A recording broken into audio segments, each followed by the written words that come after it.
What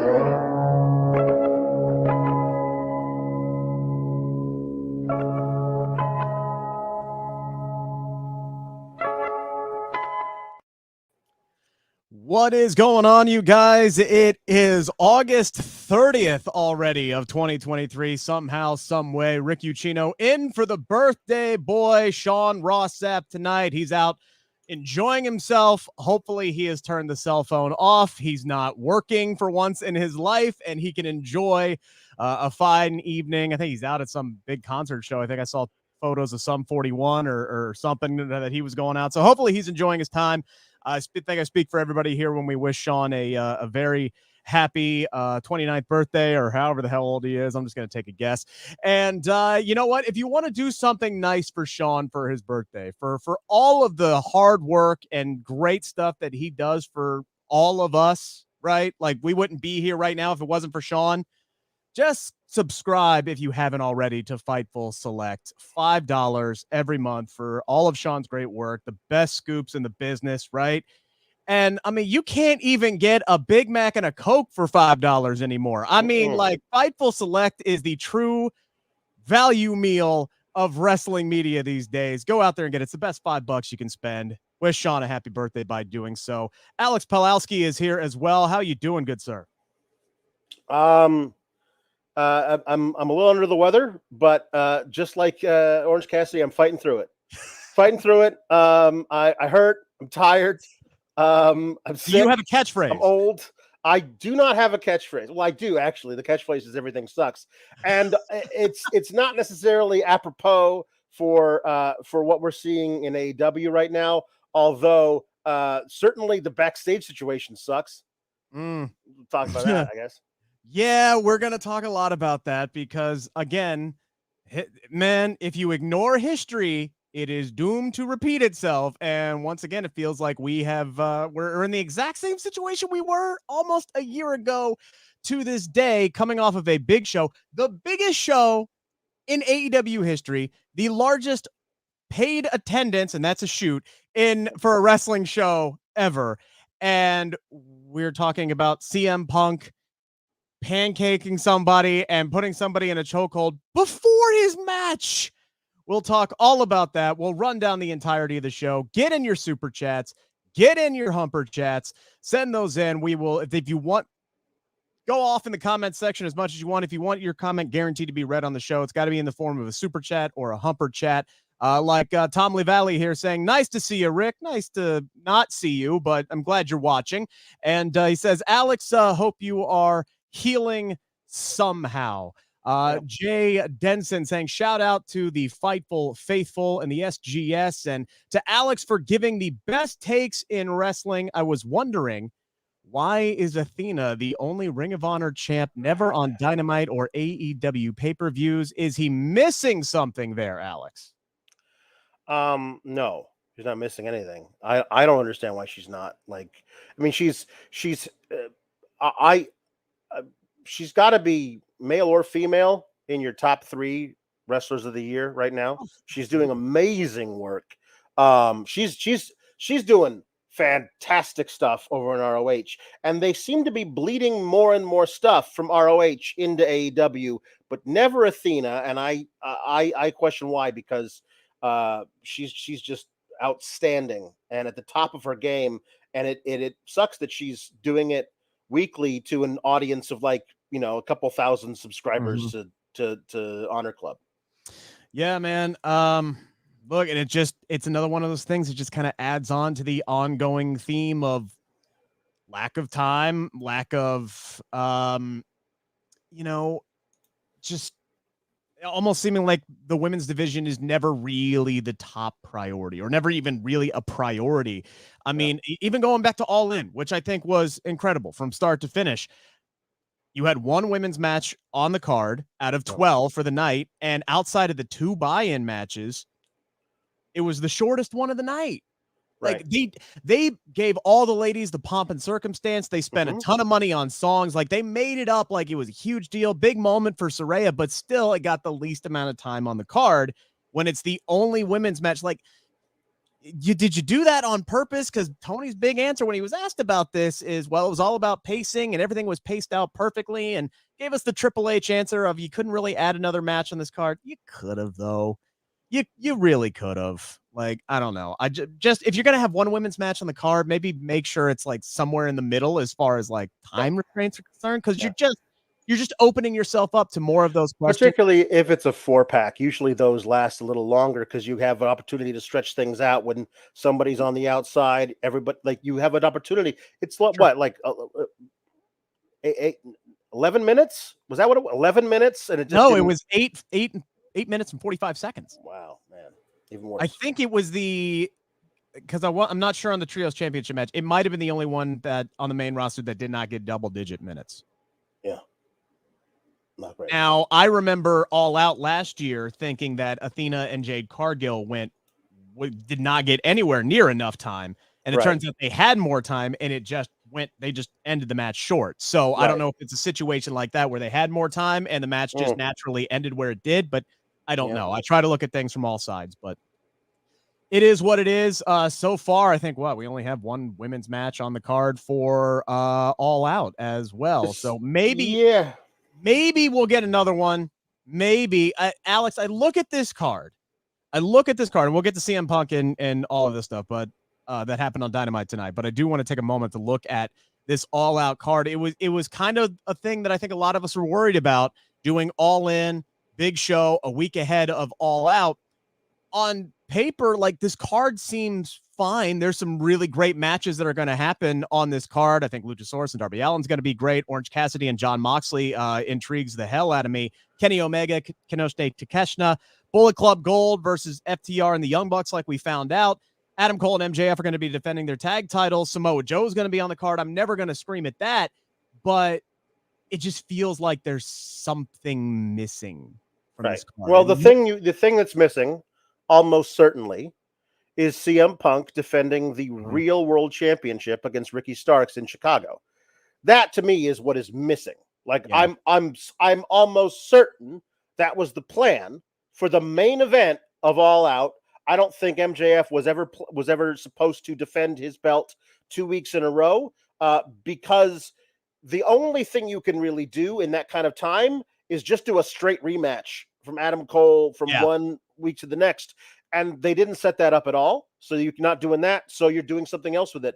So the actual main event, I'm sure, was supposed to be CM Punk versus Ricky Starks. And we're not getting that anymore. And it looks like Ricky Starks isn't factored in anything this weekend. He wasn't listed on anything for Collision or Rampage. He wasn't on the show tonight. So that really sucks for Ricky Starks. But yeah, there's a lot of things once you start going down the list of, well, why is it like the tag titles? Listen, you're never going to get me to complain about seeing FTR and the Young Bucks teaming together against Bullet Club Gold. However, I can quibble with it considering the tag belts aren't being defended. Now, the ROH tag belts are being defended against not the team that seems primed to go after those tag belts in the Kingdom, because the Kingdom isn't even in the Battle Royal on Friday to determine who's facing MJF and Adam Cole on Sunday. A lot of things you can quibble with. I love the idea of getting to see Samoa Joe beat and Shane Taylor beat on each other, but that's an ROH belt. Like it does feel like we're creeping more and more ROH stuff into AEW things, and I'm of two minds on this. I think the card the matches are going to end up being great because I always trust in the talent. But it goes back to, as soon as they announced we're going to do All In one weekend and the following weekend we're going to do All Out, I was like, that's not a good idea. Because you don't, unless you are actively booking stuff for only All Out, and they did like 3 matches that way, like the Miro Hobbs one and the TBS title and Darby versus Luchasaurus. But everything else feels like it needed to be built from All In. And when the thing coming out of All In is a backstage brawl that removes your main event from All Out, you have problems. Yeah, technically, Tony Khan has 5 world titles, if you want to count CM Punk's real world championship, at his disposal, and none of them are being defended on this card. Like, Eddie Kingston versus Claudio Castagnoli should have been that like seems a like slam something dunk. you can slide that in and go, listen, we're really sorry you don't get the thing that everybody thought you were getting. However, how's this that you thought you weren't getting? And I would argue, make it the moment. The people who have bought tickets to All Out think they're going to see CM Punk or whatever.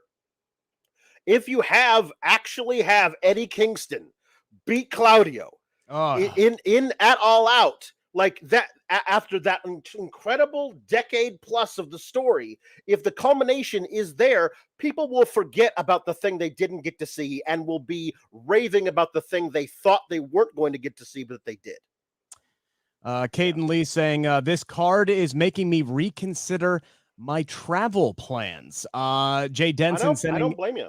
Yeah. I mean, Caden, you're talking to a guy who's driving to Pittsburgh for Payback on Saturday and then is driving over to Chicago to watch All Out on Sunday. And I'm sitting here going,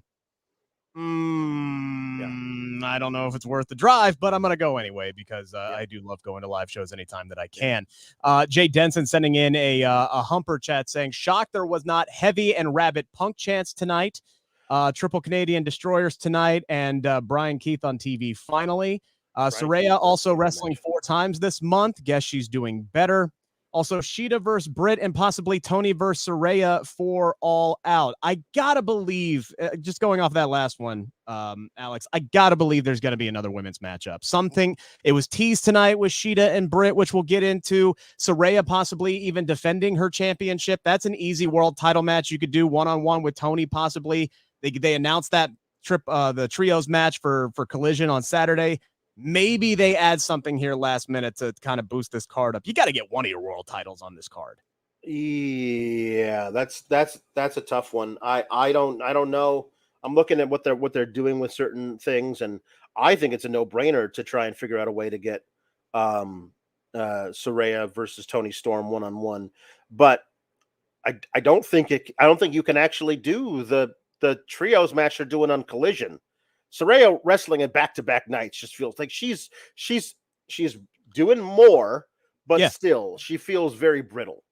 You know what I mean? Like I don't know if you can count on that being a thing. But well, here's the thing: it's a trios match. She doesn't even have to get into the damn match.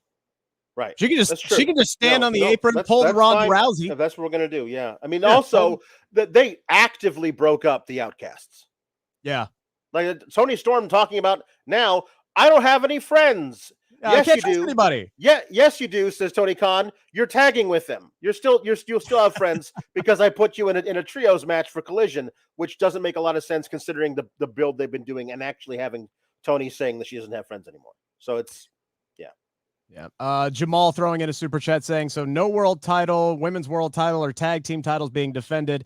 Eddie Kingston versus Claudio would have been the perfect replacement for Punk versus Starks. Can't argue with you there. Again, though, we have a live Collision on Saturday. Maybe they do some kind of angle on Rampage. Hell, maybe they even just announce it on social. I honestly thought they were going to announce it with the segment that we saw tonight, which we'll get to coming up here in a little bit. Ricardo, the Firefly, says, no more talk about Punk. Anything else, please? And I think going back to the last super chat, Alex, I kind of think that's part of why we didn't get the Rabbids CM Punk chance tonight. I feel like there is real Punk fatigue after everything that went down this weekend.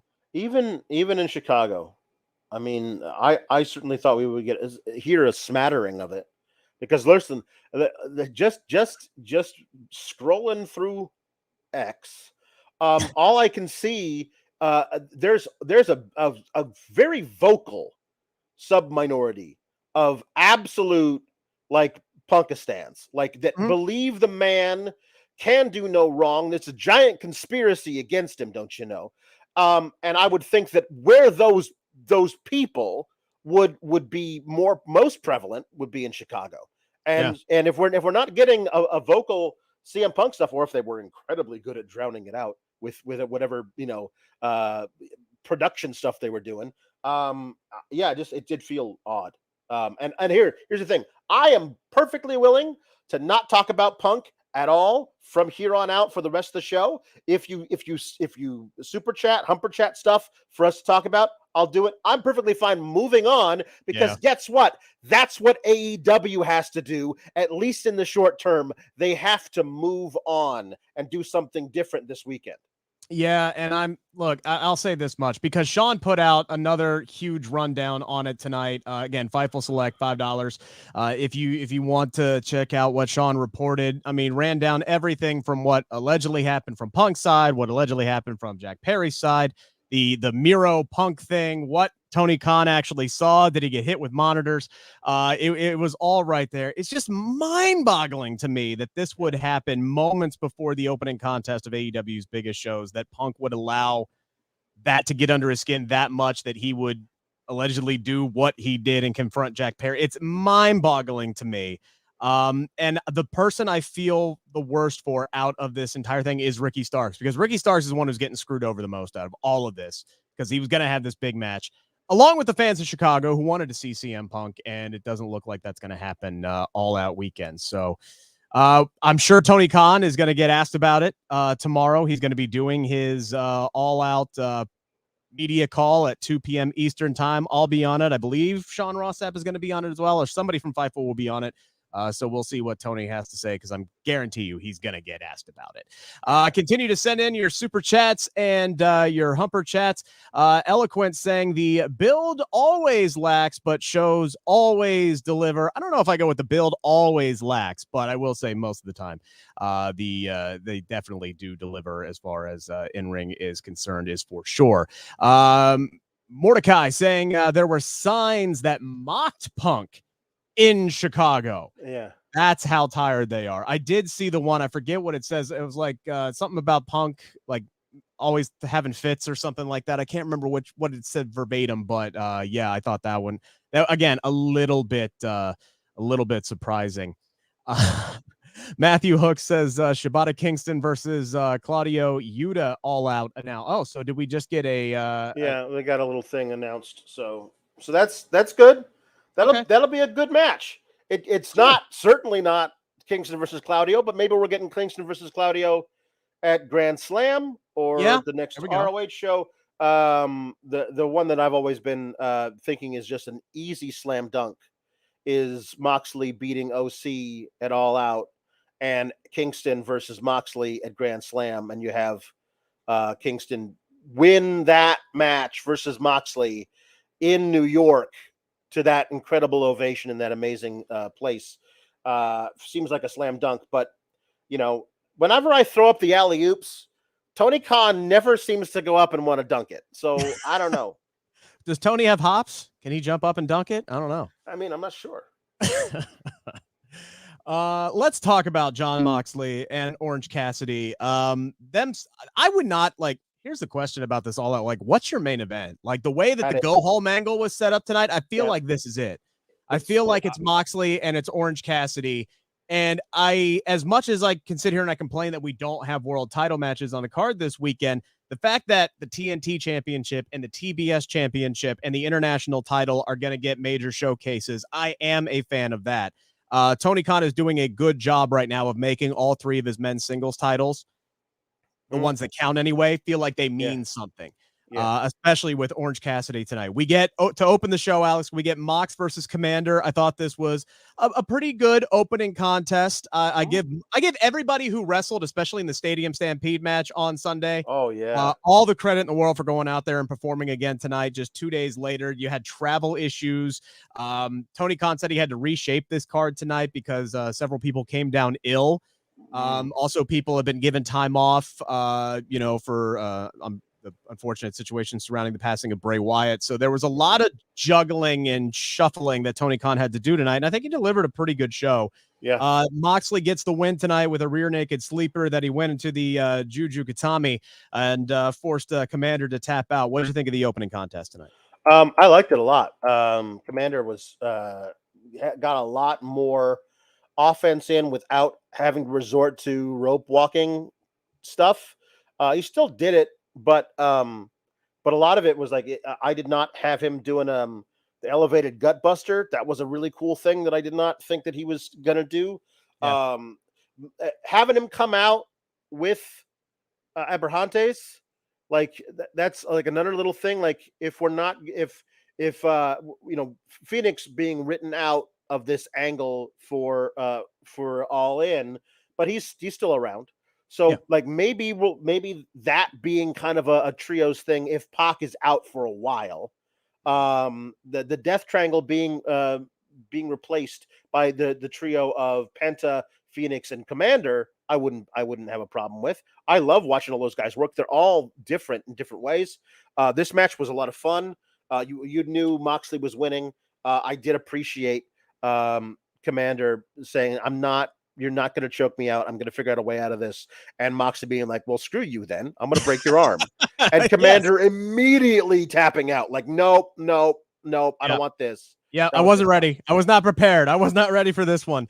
I do love that, all the members of the Blackpool Combat Club seem to have adapted that Daniel Bryan philosophy of just win a match any way that you can. Absolutely. I love that Bryan Danielson will win 20 different matches in 20 different ways. And all of these guys have kind of like adapted that philosophy, which really kind of helps just add that element to them of being a group that really lives and trains and thinks alike. So I think that was a nice little touch there. Afterwards, we get Orange Cassidy in a backstage segment saying that, look, he's not taking any breaks. He's going to keep defending the championship. He's not the same Orange Cassidy that he was 4 years ago. And he's going to show Mox why. As long as he defeated or at least defended his championship in the main event tonight. So let's go ahead and go there. Let's jump around here a little bit so we can tie everything together here as soon as I can get to my back notes here. So it's Orange Cassidy against Penta. And again, another really great matchup. There was a lot of wildness that went on in this one. You had these guys trading Canadian destroyers like left and right. And there's that old school mentality of me going, can we sell it just a little bit? But at the same time, it was cool as hell to watch. These guys going, Orange Cassidy, the evolution of him over the last few years has been absolutely spectacular. There was that point in the match, and I love commentary calling on it, where he's like doing his little slow mind game stuff where he's, that used to be, oh, I'm just lazy and this, that, and the other thing. And now it's just, I'm just trying to buy time because I'm out of breath and I'm trying to figure out what the hell I'm going to do to beat you. Yep. And Cassidy ends up getting hit with two massive fear factors. I legitimately, for a second, thought the one on the apron killed him. Like, I thought he was out. He gets hit with another one. Somehow he kicks out, and then he gets the crucifix pin for the win. And then Alex, afterwards, the man asks for a chair. Yep. Sits down with a microphone in his hand. Yeah. And cuts this incredibly passionate promo about how this thing, his international championship, means the most to him. This is what AEW is supposed to be about, is showcasing guys like me who were told we're too skinny, we're too short, we're too different. I'm freshly squeezed Orange Cassidy, and I don't have a catchphrase. And he slams the microphone down emphatically and then ends up staring off with John Moxley as he came down to the ring. Kind of like shoved Orange Cassidy a little bit just to try to punk him out. Cassidy was like, whatever, man, just bring it. I don't care. I love the evolution of Orange Cassidy as a character, as a performer, as an in-ring performer. Everything about this was a perfect go-home angle, which makes me believe this match is main eventing. Yeah, no, it kind of, if you're going to run this angle on your go home Dynamite, you kind of, have to main event with it. I can't see anything else on there. They could have, if they had actually really done a lot of work today. You could sell me on Kenny Omega versus Takeshita as a main event, because Kenny is such a major force in the company, and Takeshita being the guy who's his heir apparent. That could be something, but not after this promo, not after this thing. I think also Moxley is proven. Moxley is the guy that TK turns to when things go belly up. Like he's the guy. No, you're going to go out there with our workhorse champion, and you guys are going to tear it up. It's going to be a lot of fun. I'm going to give you guys a bunch of time. Moxley, at the end of the night, you're going to kill him. I think that this is what he says, like, I got to sit down because I can't give him my promo standing up, because I hurt, because I'm so tired. Mhm. Everything he does, like they've done continuation of, like, he hurt his hand punching a trios belt when he was fighting like Buddy Matthews months ago, and he Yeah. still has the hand taped up. They are like stacking injuries on top of injuries on Mhm. top of injuries, and he is so beat up that eventually you're going to come up against a guy who you can't sneak a win out on because you got a clever roll up when he wasn't paying attention after you kicked out of the second Fear Factor. Like, Yeah. Penta wasn't paying attention and he got caught. Mhm. Moxley's not going to get caught. I think there's going to be a spot where you think Moxley's about to get caught, but Moxley's going to kick out, and then Moxley's really going to hurt him. Yeah. Like, there's some really good stuff there. Of all the people that Orange Cassidy has beaten, nobody's like Jon Moxley, because Jon Moxley's one of a kind on this roster. And a pissed off Jon Moxley, no. Orange Cassidy can't slip by him. And maybe somehow, if you do that, well, that solidifies him forever as what it was forever. But also, I would argue his reign has been long enough with enough amazing matches that this is a perfect way for him to go out on his sword against a guy who is like Jon Moxley, who will just beat you into submission. Yeah, that's got to be it. And that's what I kind of want. Like, I don't want Cassidy to, I want the ref to kind of have to step in and basically save Cassidy's life in this situation. Yeah. Like, I agree with you. I think, there's going to come a point where he tries to slip him, and then that's really going to send Moxley up, because Moxley's going to come into this like a shark who smells blood in the water, and he's just going to beat on every single one of those injuries and really tell the story of the match. And Orange just is not going to give up, because he's now told us and now shown us that's who he is. So after he almost gets Moxley, after he almost catches him in one of those roll-ups, just John go full UFC. I'm going to beat your head in with my elbow until the ref tells me to stop, and then raises my arm. Like, I think that's the finish that makes the most sense. Me too. Let's see here. Got some more super chats. We got Peter Davies saying Orange versus Mox should main event. This is the big match.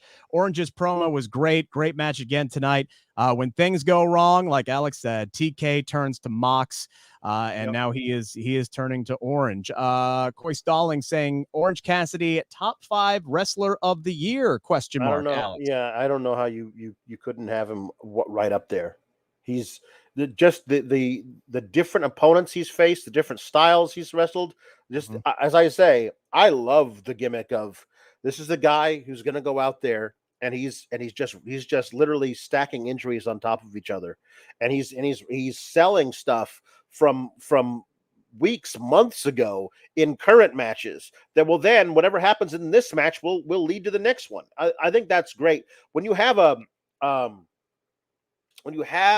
a reign where almost none of the defenses are story based. That it's just random people who get title shots.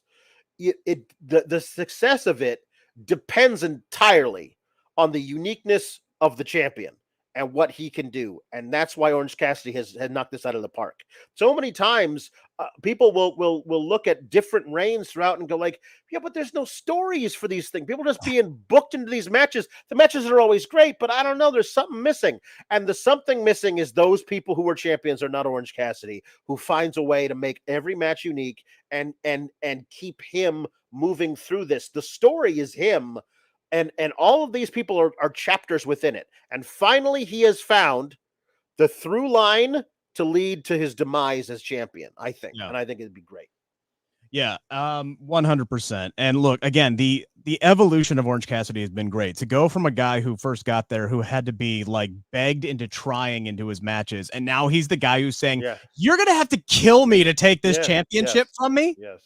That is character evolution at its finest. Real quick, though, got to get a word from the birthday boy here. NordVPN.com/Fightful is great. How great? How about this? You're going to save money on it if you buy as many pay-per-views as I do. And I buy a lot, man. I'm not going to say what kind. That's for you to determine. But I got a great deal with NordVPN. Used it before they even worked with us. Got 70% off my deal. Got an additional month free, 30-day money-back guarantee. Works on all my devices. I have it on this computer. I have it on this phone. I have it on the router that's sitting right over there, the TV that's up against the wall, the laptop that's downstairs. It's on all those devices, and it works on all those.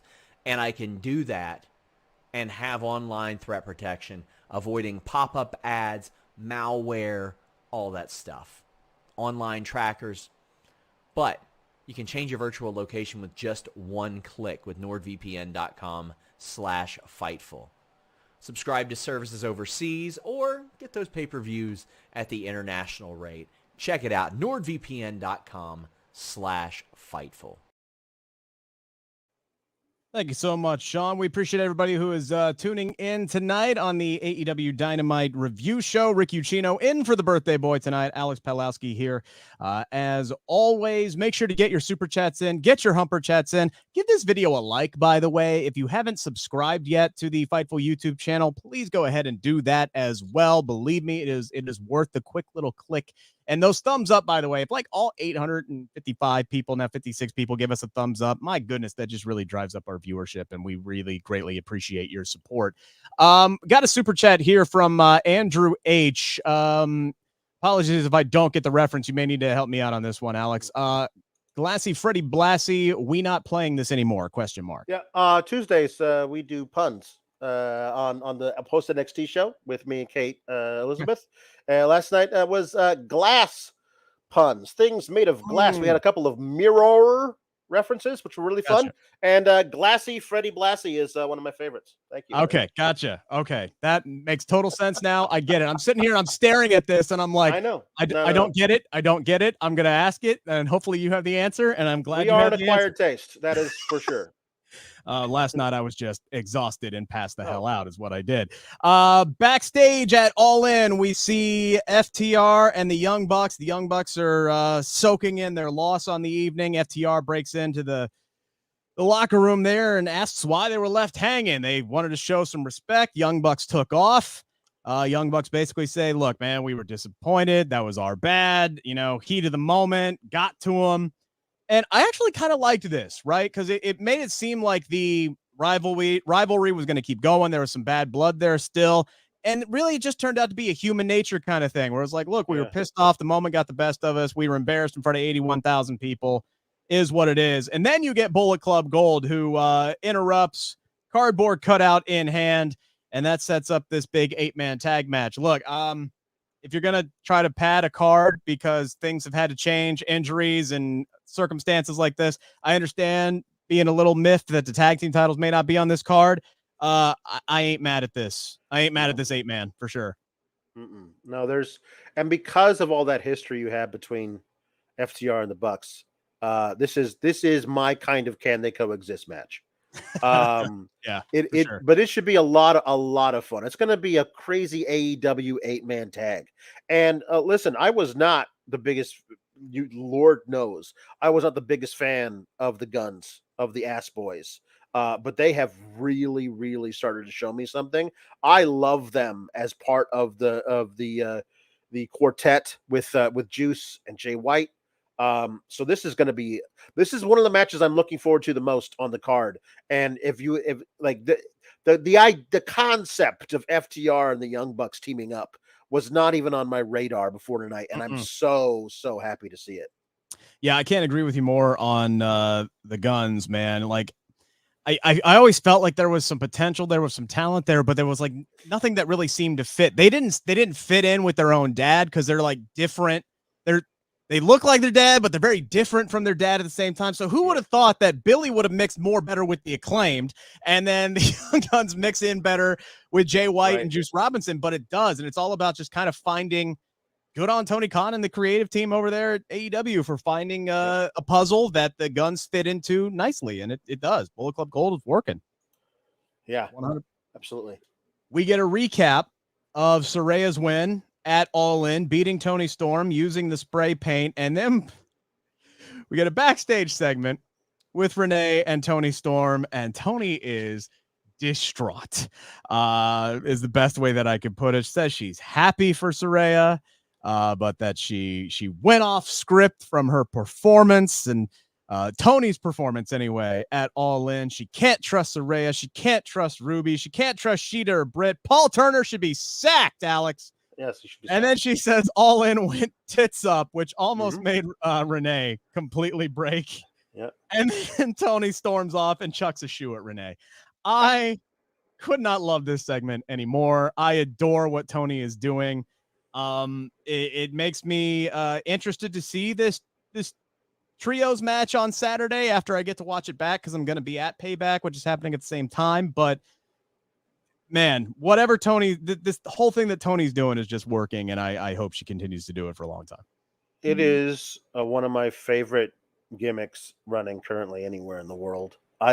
Just the idea of her like completely broken by losing the title and reverting to some weird like mid-century Hollywood starlet gone to seed. It's so good. I love everything about it. I'm hoping that her being pinned and like pinned via cheating by her best friend Saraya to put the title on Saraya leads to more and more and more screen time for Toni Storm, because not only is she great in the ring, prove that over and over again, but there was a lot of like, but like, I don't know, is she interesting enough as a character? And she's like, well, okay, hold my martini glass is what she said, because this is great. I cannot wait to see more and more and more of this. Yeah, look, I agree with you. Like, she's a 2-time AEW Women's Champion, yet this is the most interesting and that she's been as a character, and I think this is the most invested the audience has been in her. And it's almost like she's gonna force Tony Khan, to make sure that she is on TV multiple times a week, which she's going to be now. I'm hoping that, and as much as I say this, knowing that trios match may get cut down or may not even happen as far as time-wise, you could easily have Saraya walk out on Tony in that match, have Tony, lose that match, save Saraya from having to wrestle back-to-back nights, and then set up a women's title match one-on-one, Saraya versus Tony on Sunday. I would love for that to be the direction, and I hope that's the direction that they go in. But we shall see. We do have a super chat on this, by the way, before I move on. Toni Storm might be the best thing going on in wrestling right now, says JP. This is actually a Humper chat, by the way. This new version of her is wonderful. And Jake Nile with one for you here, Alex. We're the Glass Boys, Billy Glass and the Glass Boys. See, it's fun. Puns are fun. I love that. I punny times for all. Your boy Chris Jericho, Alex, came down to the ring tonight. Yep. I actually had somebody reach out on Twitter saying this is going to be an interesting dynamic. Me trying to convince you that this was a good in-ring segment tonight. And I hate to disappoint, but I'm going to be on Team Alex on this one. This one kind of put me to sleep a little bit, especially early on. Jericho came down. He just seemed tired. And I don't blame him for being tired. Right. But like, he's talking about All In and what a spectacle it was. 81,000 people. Made sure to say that was a shoot number, baby. He calls out, Sammy Guevara, and he's talking about, hey, I thought maybe you didn't do, everything. I'm sorry, just the pacing of everything of this and the energy behind it. It was putting the crowd to sleep. They were not into it. Finally, they get going here a little bit, and they get to the meat of the heart of the order as they start just, airing some grievances between each other. And there were some good lines in there. Chris says, hey, follow my advice and you'll actually get on the All In card next year. Sammy says, yeah, and I'll make sure to pay attention to everything that you did so I don't get there and lose. Right. And then Chris is talking about, well, hey, learn from me. You won't lose at your next opportunity for the AEW World Championship. And then Sammy brings up the steakhouse incident, which I thought was a really good line. Yep. And then they just hug it out and they say, hey, let's go after the tag team titles. That was where I was watching this going, as soon as I started sniping back and forth, I was like, oh, okay. So we're gonna do the big final. Well, not final, but because I'm sure they'll do 3 or 4 of these. But eventually, we're definitely getting these two breaking up and a Sammy Guevara versus Chris Jericho thing. And I thought, oh, they're going to add that to All Out. Because that is if you look at the story of AEW, one through line that is consistent through the entire thing is Sammy Guevara and Chris Jericho. And eventually that's going to have to fall apart. And if the first match of that story beat happens at All Out, at least that's a major match in the history of AEW. As much as I don't like Jericho, that is the story they've been telling this whole time with Jericho and Sammy Guevara. So I thought, okay, at least they're going to do that at All Out. Like, let's have a tag team title match next week. And I was like, oh, God. So you're going to lose that title, then you're going to turn on each other, or you're going to hug it out again and then do another one of these the following week. This is the most prolonged breakup since me, and I won't mention her name, in college. Like, honestly. Like, it just, at this point, just cut all the ties. Now, did they say they were getting a tag title match, or did they say they were going to get have a match to hopefully get an opportunity? No, they are facing FTR next week on Dynamite. They said we're just going to do it. We're facing, and because Jericho can do it, he's going to do it. Yeah, absolutely, yeah. And we did get another little wrinkle to this later on.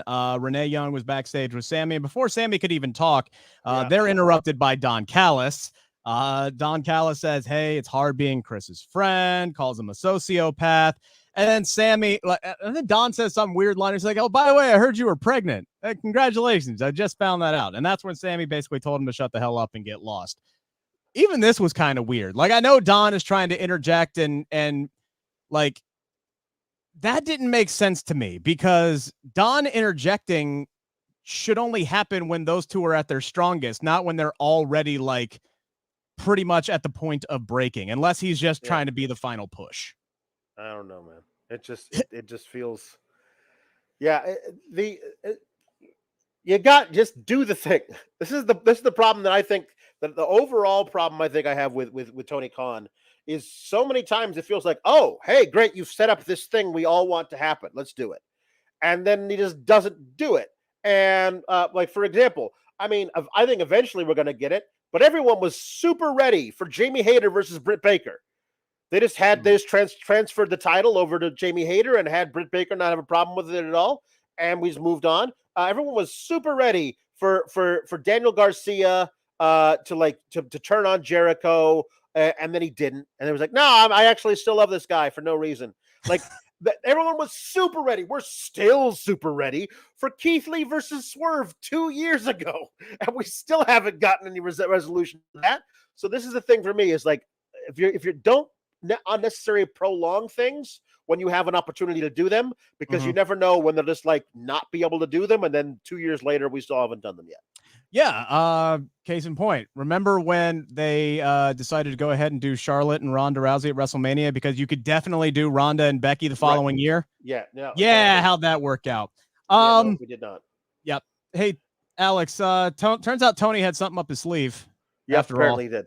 Yeah. He just announced a segment for this coming Saturday on Collision where Ricky Starks is going to challenge Ricky the Dragon Steamboat to a strap match at All Out. Right. All right. Let's go. Why not? I feel like we're probably getting Ricky being like, well, yeah, I'm a 70-year-old man. I'm not going to do that. But you know who will? And then he'll bring out somebody. I don't know who it would be, but his champion to face Ricky Starks, which will probably be a good match as well. But I mean, if we're actually getting Ricky Steamboat versus Ricky Starks in a strap match, I mean, good Lord, 2023 is the weirdest. Yeah, for sure. Look, the last time I saw Ricky go, which, a few years ago, he still looked in tremendous shape. He still does look like he's in tremendous shape. I bet he could go out there and do something. And the idea of a strap match, I mean, that's something where you can at least hide any deficiencies that Steamboat may have in his game at this, day and age. All he's got to do is sell, get whipped and sell, and then whip Ricky and sell. Starks can win the match. No big deal there, because he's beating a 70-year-old man. But I mean, at least it's a spectacle. At least it's something for Ricky. At least I think that's a good backup plan that makes some sense. Whether they go with your angle, where somebody comes out and helps him out, but at least it's not forgiving. It's not Right. punishing Ricky for somebody else's misdoing. Right. She deserves a spot on the card for sure. Oh, absolutely, 100%. So hey, good on you. And they're adding some more to this show. It looks like for sure. Did miss one super chat from Cadillac Carson when we were talking about Tony Storm earlier. He says, ironically, Tony Storm, all caps, cannot win the title anytime soon because disheveled Tony Storm is the best Tony Storm. And It's true. Yeah. It's And true. honestly, they played hot potato with the title now, so Yeah. often. And I don't think Soraya's reign is going to be No. that long. My hope is that somehow we get to Willow dethroning Saraya, and then Willow can reign for like the rest of 2023, maybe into like Revolution before we even think about taking the title off of her, because Willow is somebody you build the women's division around. I think there's some really great stuff there. I think it was, I want to say it was SP3, or at least somebody who brought it up in one of our shows that we did this past week, who said they would love it if, let's say Saraya defends the title this Sunday and she beats Tony Storm. All right. And then she comes out on Wednesday and cuts this promo about how it's her division now and she's unstoppable, is going to be like a forever reign, does like the real heel promo. Right. And then Jade Cargill shows back up and destroys her and walks out as the AEW Women's Champion. Like that. That could be good too. Yeah. So either way, I don't see it being very long, and it doesn't need to be very long. She got her moment, right? She got her moment in the UK. She won. That's all she really needed out of this. Eddie Kingston was on the show tonight. Thank God. I love Eddie Kingston. I love Eddie Kingston. He defended his New Japan Pro Wrestling Strong Openweight title against Wheeler Yuta. There's a great moment in here where Yuta smacks him right across the face, didn't phase him, and then he comes up and just chucks the soul out of that man's body with the chop. As much as the story of this match was Wheeler attacking the elbows and the arms because he was really sore from All In and Stadium Stampede, his chops were on point tonight. He was beating the hell out of Wheeler Yuta when he got any kind of offense in whatsoever. I love the fact that Yuta was kind of kicking his ass there at the end and hitting these really crisp suplexes, which is really impressive because Eddie's so much bigger than he is. Right. But then it was just Eddie just gutting it out and toughing it out. And all it took was one good shot. And he had Wheeler looking like, the finish him from Mortal Kombat. Right. Yeah. And then he hit him with one more spinning back fist and won the match. And then Claudio, just freaking stoic, man. Eyes focused, walks right by him. Doesn't even mention him like he matters and just picks his boy up and takes him out. I love this tonight. Yeah. Yeah, it was great. Eddie Kingston's just amazing. He coming out with like his head bandaged. Yeah. And like 2 minutes into the screw this. I don't want this anymore. I don't need that. This is fun. I love the idea of Eddie defending the openweight title on Dynamite.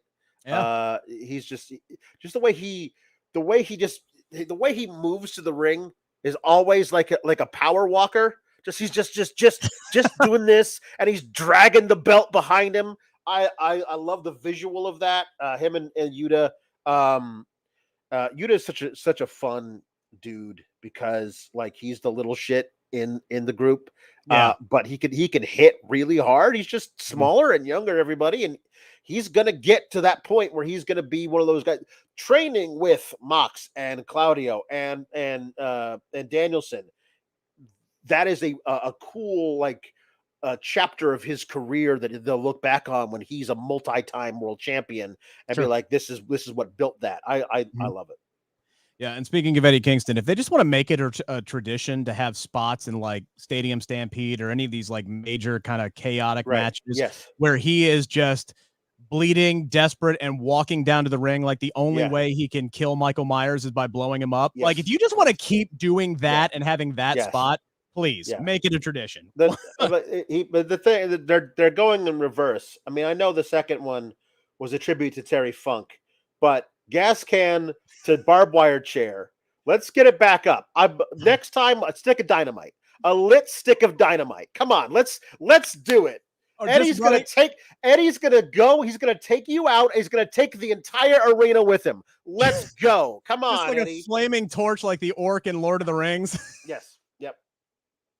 Yep. Oh, I love it. Keep getting your super chats and your humper chats in, guys. We will read them all throughout the entirety of the show. Andrew H saying Steamboat, former partner Dustin steps in possibly versus Ricky Starks there, Alex. I mean, that seems like the kind of guy who would enjoy a good old strap match. You know Sure. what I mean? Yeah. And I mean, I wouldn't. I mean, yeah, sure, why not? Why not? I mean, as long as Ricky's going over, Yeah. I'm fine with anybody like that. Those are a good thing. I like that a lot. Ricky, I feel like is especially because he was going to have that great match with Punk is owed so much here that let's see where I want to see that guy like top of the card type stuff starting in 2024. Yeah. What, dude, for real. 100%. You want to talk about maximizing about a 30-second little bit here. We get another backstage in it all in with MJF and Adam Cole. MJF says he is exhausted. He's going to go to Paris. He's going to get a baguette. He's going to bang some ring rats. And then he's going to meet Adam Cole in Chicago for a deep dish because they have to defend the Ring of Honor tag team titles Sunday in Chicago at All Out. We're going to have a battle royal on Rampage, Alex, to determine who their opponents are. We see who's in the battle royal. The Hardy Boys, 2.0, Dark Order, Best Friends, Aussie Open among them. Do you have a favorite who might be facing Adam Cole and MJF this Sunday? I mean, I'm looking at that group and I'm like, well, the obvious one isn't there. So that's weird. We'll talk more about them in a little bit. Yeah. But like Aussie Open, right? Like getting a rematch, but we just saw that a week ago. Like that. So unless you're putting the belts right back on them. I mean, no, like Best Friends for me. Like if I'm looking at that group in the battle royal, I mean, of that group, the people that I would like to see like on a pay-per-view in 2023, sorry Hardys, yeah, is Best Friends and maybe Butcher and the Blade. Like, because I love Butcher and the Blade and they deserve at some point to get on a pay-per-view match. Like, I wouldn't mind seeing that. But like, if you're looking at like Toa Leona and Bishop Khan, I love those dudes, but they're not at that level with the storytelling, right? Just dropping a random tag team in there just doesn't make a lot of sense. I love Best Friends, and I think it'd be kind of cool to see them versus MJF and Adam Cole, but the Kingdom should be in this battle royal and then win it so they can have the match against Adam Cole and MJF at All Out, because that is the story you are telling. Mm-hmm. The story you are telling is the Kingdom eventually at least has a match, if not beats them for the titles. That is, which makes me think that that's why they're not in it, is because they're the team that's going to take the belts off of them. So they're going to do that maybe at Grand Slam or a few weeks down the road. So like Best Friends off of Stadium Stampede makes a ton of sense for them to continue that momentum. Yep.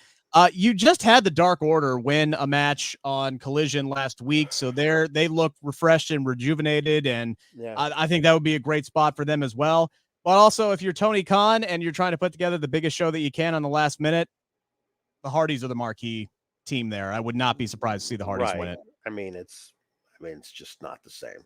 I don't know. It's every time I watch Matt Hardy get up for being on the ground, my hips hurt, and it's just it's so hard to watch. I don't know, man. It's not like I don't want to watch these guys. I genuinely feel for their bodies. There's that. Yeah, for sure. Yeah. I feel the same way with Jeff. Like every time he goes to like jump off of something, I'm like, no, buddy, you don't need to do it anymore. It's okay. We love you. All right. You don't need to do it anymore. Also, TK loves his tournaments. We're getting the Grand Slam Eliminator Tournament. No names announced at this point in time in the show, but we did get one entrant here in a little bit. So the winner of the Grand Slam Eliminator Tournament is going to face MJF for the world title at Grand Slam. Great. Right. Love it. Set up a new competitor. Pretty straightforward. We get Adam Cole coming out to cut a promo, puts over how special All In was. Says it wasn't perfect for him, but he'll get his shot at the AEW World Title again one day. Says MJF is banged up. His neck is really bothering him, but don't worry, he will be good to go this coming Sunday. And then we get Roddy Strong doing his best Streetcar Named Desire, screaming Adam over and over again, which I think the reason he did it 3 times is because the first 2 came in out over the TV, but not out over the audience. If I think that's what my professional broadcasting ears told me on that one, because Adam was just looking straight at the camera like, okay, I know Roddy's supposed to come out, and but we just get the Stanley Adam over and over again. Yeah. He's flanked by Mike Bennett and Matt Tevin. I actually liked the Kingdom when they tried to cut down Adam Cole here. I thought they both cut 2 good promos. Yeah. Basically painting Adam as this dude who uses his friends to advance his own career and then basically forgets about him. I think that is a really strong story that you could bring some real life elements into that they can really lean into. And they had me, Alex. And then we go back to like jealous stalker boy Roderick Strong, who's sitting here going, no, I cannot accept MJF as your best friend. Like, maybe I'm wrong on this, but I don't feel like grown adults have these feelings. Like, this reminds me of when I was in college and all of my best friends turned 21 before me, and they were all going out to bars and hanging out with new friends. And I'm just like, all right, screw me, I guess. I'm just going to sit over here and I hate you guys because I can't go to, and then, 8 months later, I turned 21 and I'm in there with them. So like, I feel like it's kind of juvenile to play off of that storyline when you have this other one, to me anyway, that's so much better that you could lean into. Yeah. I still think that there's, I don't know. I think that a lot of it could have been solved for me of him, like, of Adam Cole being like, but you don't want to enter this tournament. Your neck. Think of your neck, Roddy. And oh, my neck. You think my neck really hurts? And then him ripping it off, like maybe after like a clothesline or something to Adam, ripping it off like, I've been cleared for weeks. I thought maybe you would actually be concerned about me if I wore this thing. But now I see the only reason you're actually concerned about me now is because of your friend MJF. I said this on the post All In show that Kate and I did. I don't have any attachment to the Kingdom. Like if you told me this whole thing was revolving around Adam Cole versus Roddy and Kyle O'Reilly, like, because that's the thing that I'm attached to.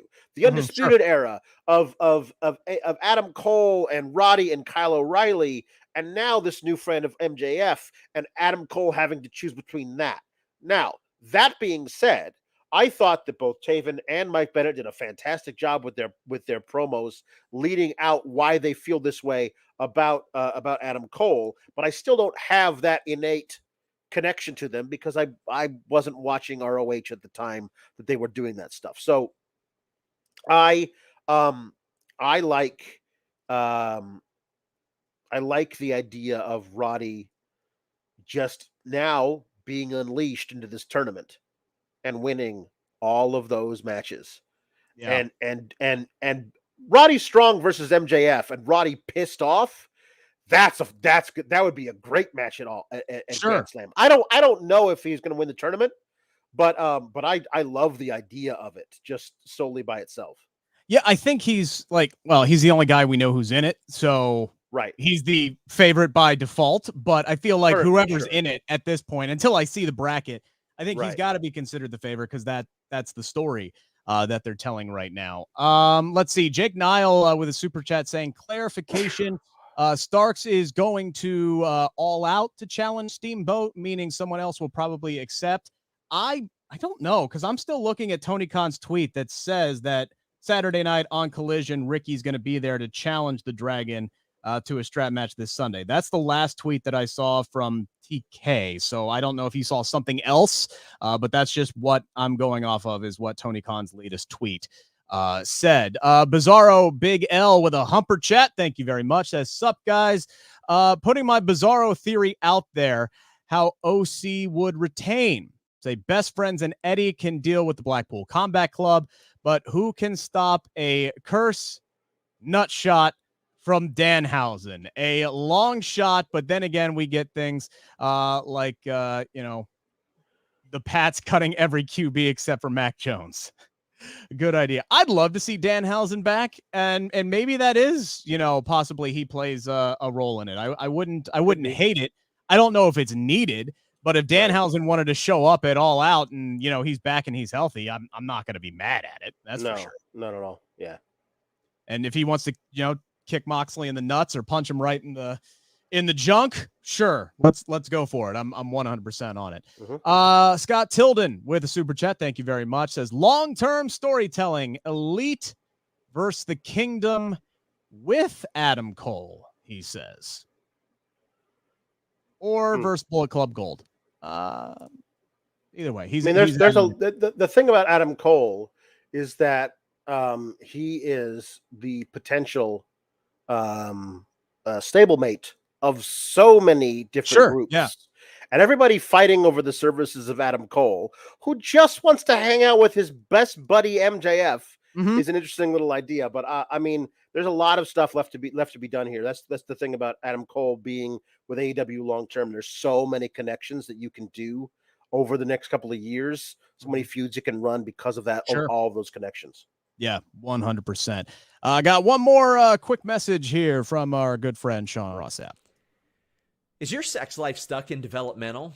Well, get ready for a call-up with Bluechew.com and the code Fightful. Same active ingredients as Viagra and Cialis, but how about this? No awkward in-person visits, no trips to the pharmacy. It's shipped straight to your door in a discreet package.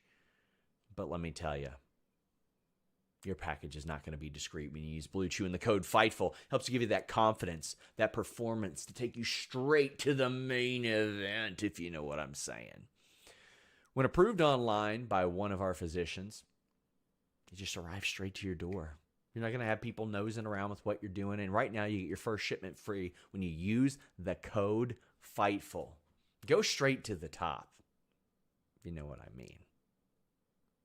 Memorable performance, high spot, whatever other innuendos you can think of, Bluechew.com and the code Fightful. Thank you so much, Sean. And just got a tweet from Kim Gray, says her and her son are watching us right now on Fightful YouTube channel. Thank you so much. We really appreciate that. We appreciate everybody who's tuning in so far. Give us a thumbs up on this video. Get your super chats in. Get your humper chats in. We will make sure to read them all before we go off the air tonight. Got a few things we got to get to first, though. We got the women's trios action tonight. Statlander, Shida, and the DMD going up against Nyla Rose, Emery Sakura, and Marina Shafir. Pretty good match here, Alex. They got a little bit of time. They got about 8 minutes, which seems to be standard for the ladies these days. Dr. Britt and Shida, they're having some issues here with friendly fire. And I do like this part of the story where they're both baby faces. They both want to like each other. They're both be on the same page, but they ain't vibing. They ain't mixing. And, Shida ends up getting hit with a super kick here. And that leaves Chris Statlander basically in the ring to defend herself.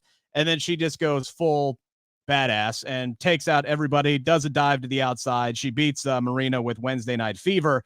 But then we get, as she's holding up her TBS championship, we get Ruby, who comes out, gives her the chop block, takes out the knee, which is just terrific heel level stuff considering her injury history. She grabs the TBS title. Looks like she's stealing it, but she just holds it up on the ramp and then lays it down. So at least they didn't repeat the whole stealing the TBS title angle. I was worried for a second. I was too. I was like, we saw this already, guys. Don't repeat it, please. Yeah. Mixing it all up, and then once again setting up Statlander, Shida, and Dr. Britt this Saturday, which I guess could possibly, if you're going to lean into the miscommunication between Britt and Shida, that's a one-on-one matchup you could also set up for All Out as well, if you wanted to. Yeah, if you wanted to, and I don't feel like they wanted to. Like Tony Miller has a super chat here saying Tony needs to stop treating the women's match like it's a stipulation match, like a cage match. Yeah. You can have more than one a night. It does feel like it is the special attraction. Yep. And here come the ladies. Like that's what it feels like and it shouldn't. It really shouldn't. When they did not, at least I didn't see them promote this match during the show. Like they came out to have the match, and I was like, oh, we are getting women's match. They didn't even promote it during the show. So yeah, and 8 minutes for a 6-person tag is not quite enough for everybody to get their shit in, is it? So No. I love Statlander just deciding I'm gonna just go ahead and win this whole thing by myself. Yeah. With the giant cross block and her finisher on Shafir. That they should be running the story right now of Statlander has never beaten Ruby. So yeah, there's your story. Like that should be a bigger thing here. It just feels like we need to get one of the outcasts didn't get on the All In card, so we're giving her the title match at All Out versus the other championship.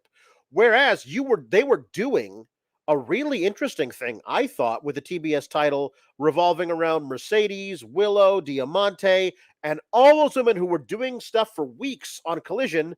They're not anywhere near the card. We're not going to talk. But because Ruby says, I want a shot at your title, she gets one.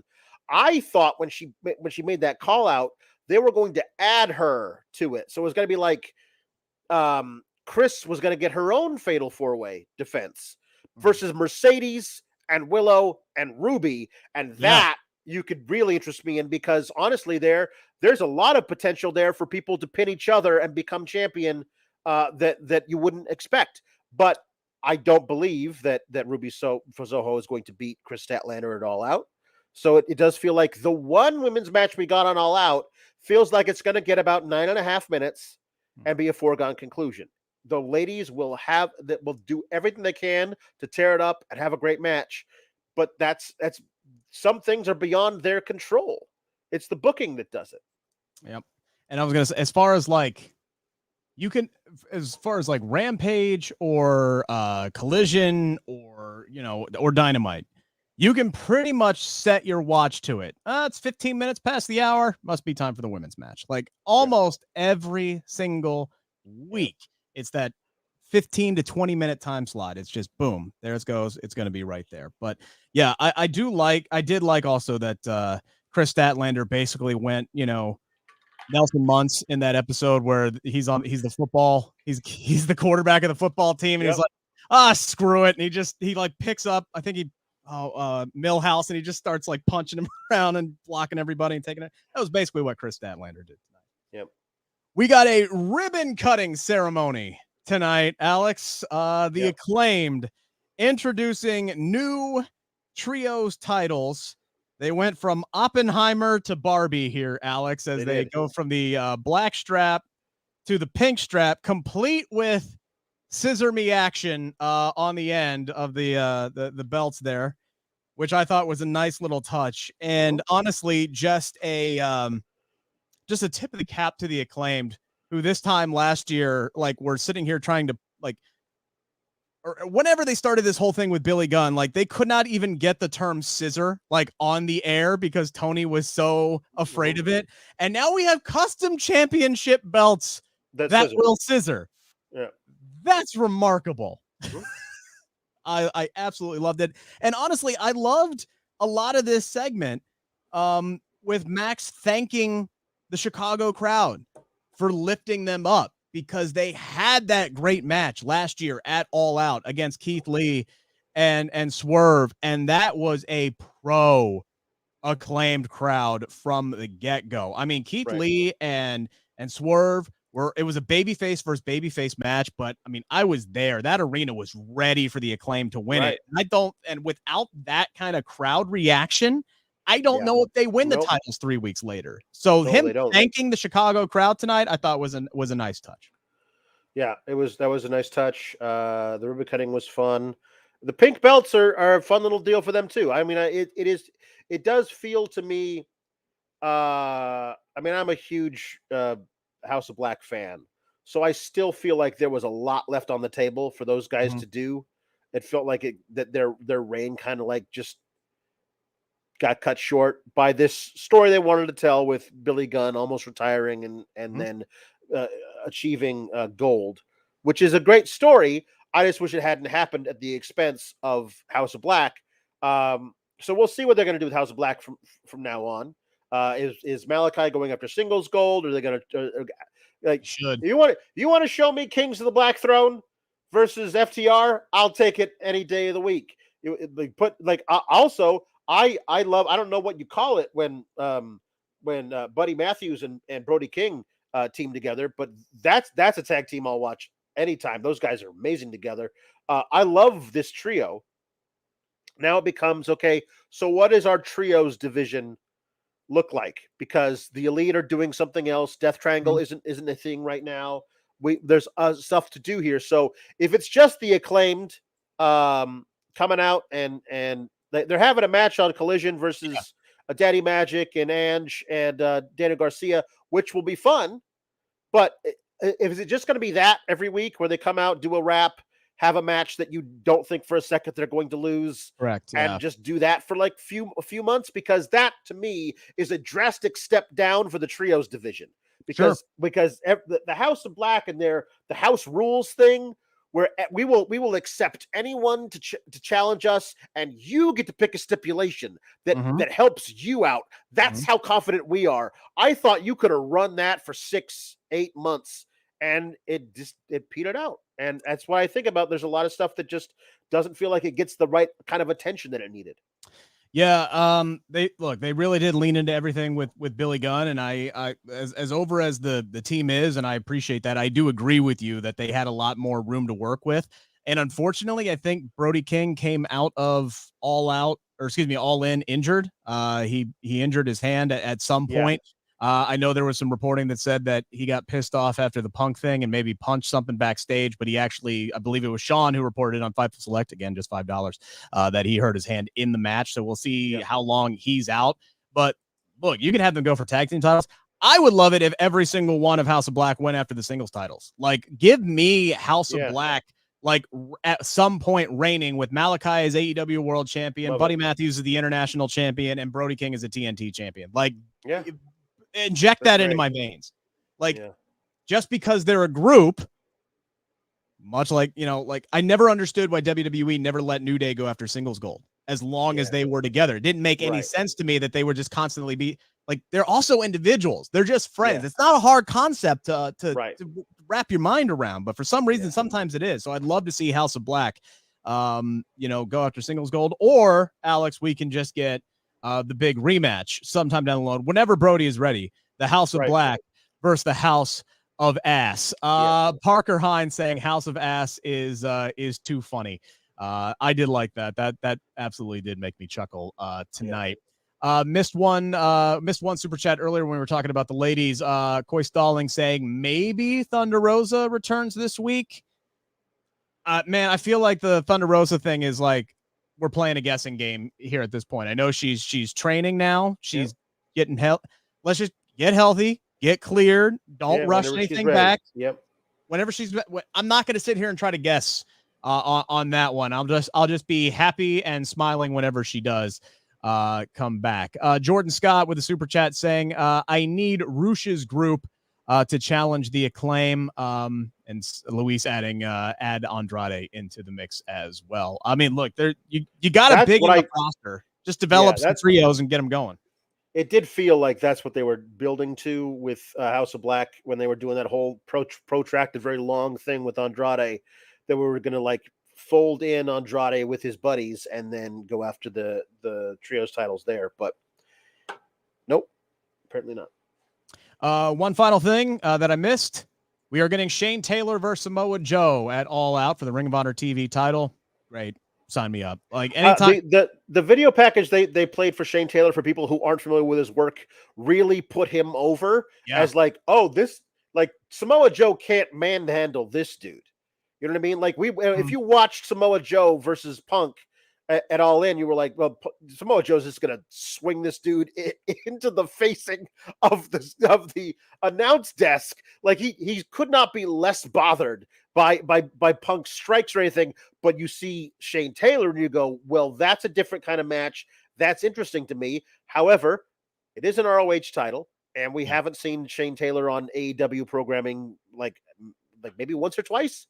Yeah. So it does feel like there's two minds, but I think the match is going to kick all kinds of ass. Yeah, look, Samoa Joe is my favorite dude to watch wrestle right now. He is just in his element. And knowing, like, literally knowing everything that went on, or at least allegedly knowing everything that went on backstage with Punk apparently threatening to quit at one point, and he's screaming at Tony Khan, and he's fighting with other dudes, and Samoa Joe's just like trying to play peacekeeper and set everything up. And they're all like, according to Sean's report, they're talking about switching matches up and ironically putting the Elite out first. And they're trying to change Pyro around and everything like that. For Samoa Joe to just be able to go out there after all that and then put on the performance that he did in that match where he was, sorry, Punk, he was the star of that match. Oh, yeah. Yeah. Oh, my God. Nobody, like, there's very few people on this planet who tell a story in the ring with their facial expressions right now that are doing it on a semi-regular basis than Samoa Joe. This is a guy. You talk about anytime Punk messes up, TK goes to John Moxley. Lean into Samoa Joe more. Like, I know he's 40 whatever. Don't care, man. He looks great. He looks so great. Good. Use him. Use him. He's amazing. God, I love that, man. So dang much. One final one from Tom LaValle saying, I don't know. I'm excited for Ring of Honor presents All Out on Sunday. Look, man, this is what we said. And maybe the fact that they're running this back again next year. Yeah. Because they're going to do All In at Wembley again the week before idea. All Out.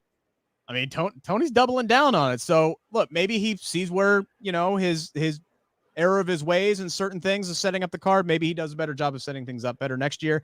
But also he's had injuries and he's had another Punk thing. So it seems like every time there's a huge major show and it's a huge history making moment, Tony Khan just gets like wrenches chucked at him left and right. And he's got to dock him and dodge him. And it's true. So the man's done a great job of handling the obstacles when they're thrown his way. If nothing else, as far as like putting cards together. Any final thoughts, concerns, questions there, Alex? And if not, where can people find your stuff? I just wanted to mention the Callis and Takeshita segment with Callis like basically using a touch screen to show him where all the bad parts of Kenny is, and there were a lot of them.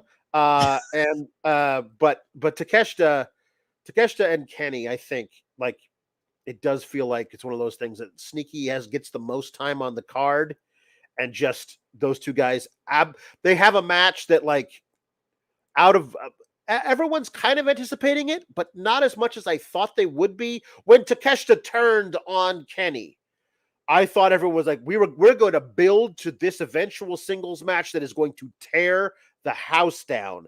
And I still think the match is going to tear the house down, but they didn't build to it in the way that I thought they were going to. I think this is a sneaky contender for like match of the year type buzz, because Kenny Omega is still one of the best in the world, and I think this could be Takeshita's coming out party. Where like we look back at this match where we go, oh yeah, we could see it before, but there's no doubt this guy is going to be one of the absolute best in the world. And I think that this could be it. One final super chat here. Thank you, Broadway Joe. All Out, I think, would have benefited from the takeover model. 5 to 6 matches, super focused. Says this card feels a little disorganized. I think that's a good way of putting it. It seems slopped together. Like, okay, well, we'll pull this from Ring of Honor here. We'll mix this match this over here, and boom, we have a 10-match card, and we're ready to rock and roll. Right. So maybe just kind of lean into your best stuff, and there's nothing wrong with a 6-7 match card. Nothing wrong with it. I think that you could easily build All Out throughout the whole summer, and like we're telling the story that you're excited about.